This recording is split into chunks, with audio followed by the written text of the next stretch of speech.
اعوذ باللہ من الشیطان الرجیم، بسم اللہ الرحمن الرحیم، الحمدللہ رب العالمین، والصلاة والسلام علی سید المرسلین وخاتم النبیین، اما بعد۔ صحیح مسلم حدیث نمبر 3327، اردو ترجمہ۔ ابراہیم نے اپنے باپ سے روایت کی کہ خطبہ پڑھا ہم پر علی رضی اللہ عنہ بن ابو طالب نے، اور فرمایا کہ جو دعویٰ کرے کہ ہمارے پاس یعنی اہل بیت کے پاس کوئی اور چیز ہے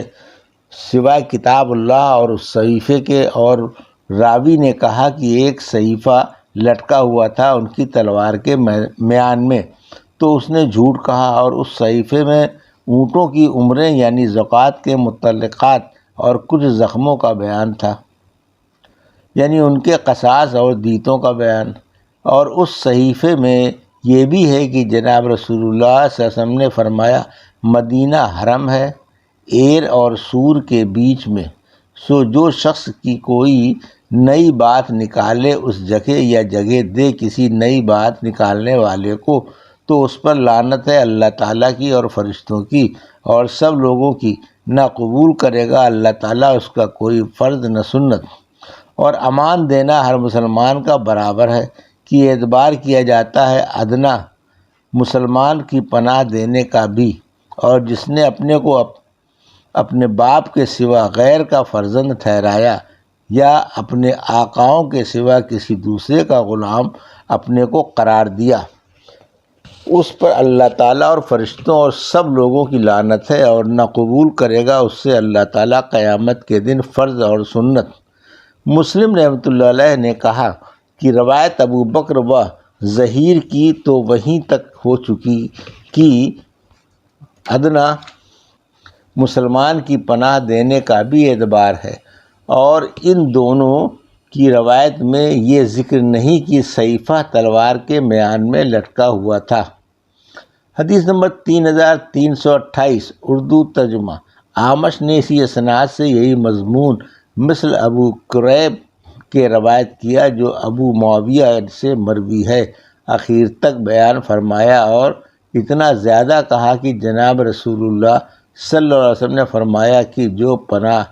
توڑے کسی مسلمان کی اس پر لعنت ہے اللہ تعالیٰ کی اور فرشتوں کی اور سب لوگوں کی، نہ قبول کرے گا اللہ تعالیٰ اس سے قیامت کے دن فرض اور سنت۔ اور ان کی دونوں حدیثوں میں یہ مضمون نہیں ہے کہ جو اپنے کو باپ کے سوا کسی غیر کا فرزند بناوے، اور وقیع کی روایت میں قیامت کا دن مذکور نہیں ہے۔ حدیث نمبر 3329، اردو ترجمہ۔ مذکورہ بالا حدیث چند الفاظ کے فرق کے ساتھ اس سند سے بھی مروی ہے۔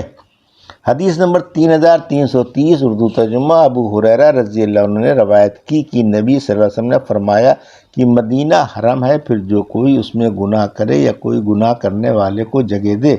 اس پر اللہ کی، فرشتوں کی اور سب لوگوں کی لعنت ہے، اور نہ قبول کرے گا اللہ تعالیٰ اس سے قیامت کے دن کوئی فرض نہ کوئی نفل۔ حدیث نمبر 3331، اردو ترجمہ۔ مذکورہ حدیث اس سند سے بھی مروی ہے، اس میں یوم القیامہ کے الفاظ نہیں، اور یہ اضافہ ہے کہ مسلمانوں کا ذمہ ایک ہے اور ایک عام مسلمان کی پناہ کا بھی اعتبار کیا جائے گا۔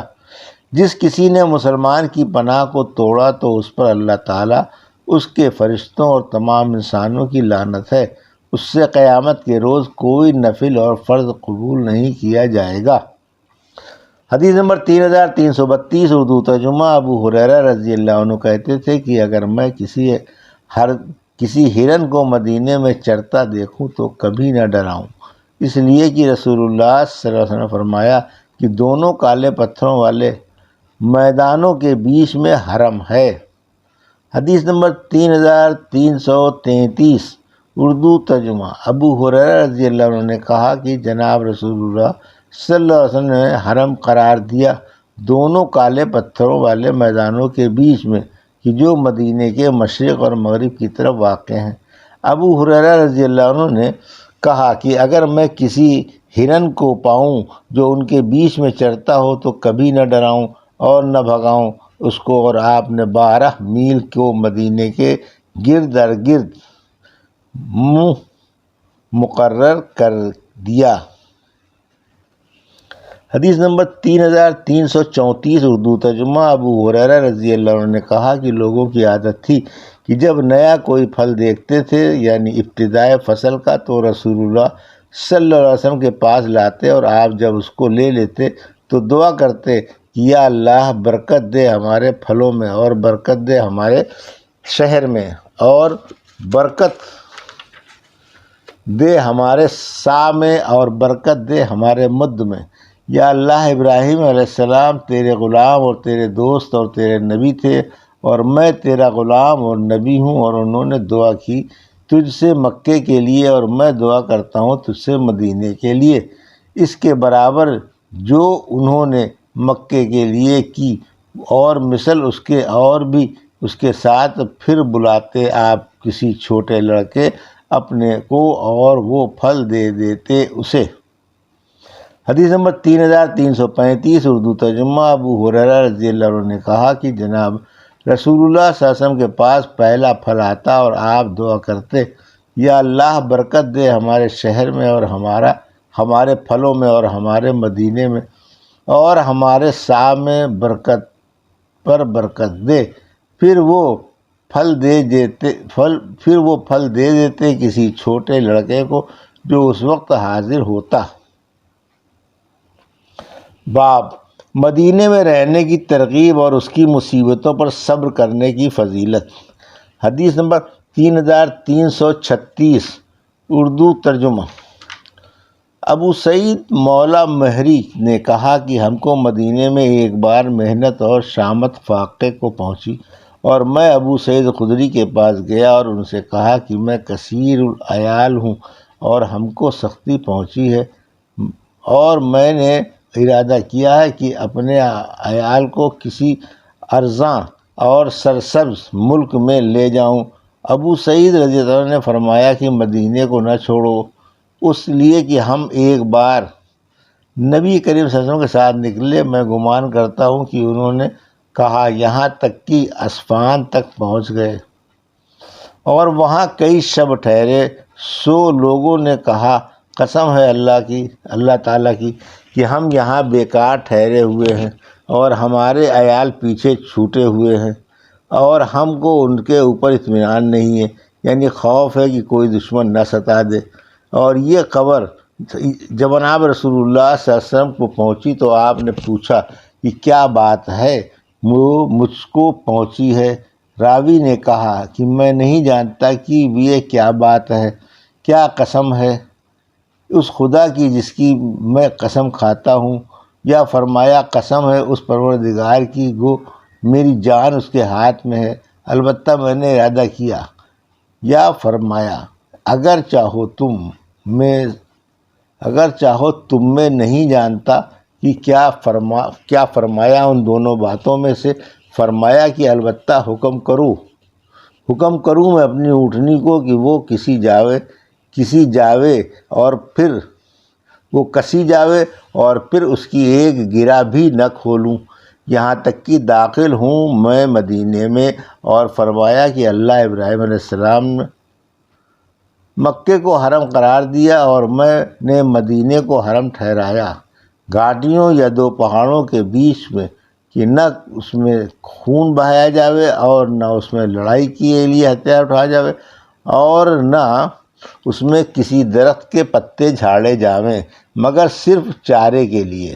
کہ اس سے درخت کا چندہ نقصان نہیں ہوتا۔ یا اللہ برکت دے ہمارے شہر میں، یا اللہ برکت دے ہماری چوسیری میں، یا اللہ برکت دے ہمارے سیر میں،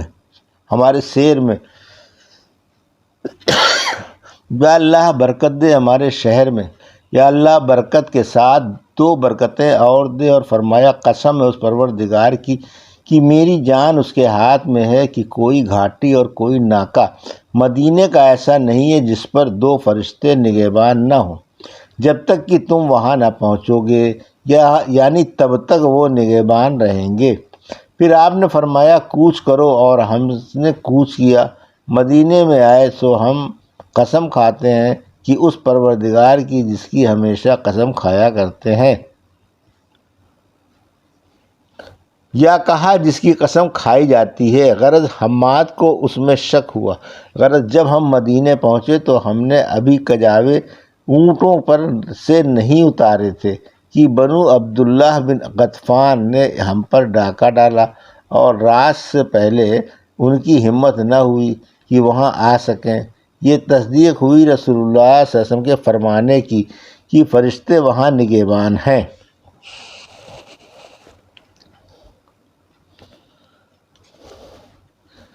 یہ تھی صحیح مسلم کی حدیث نمبر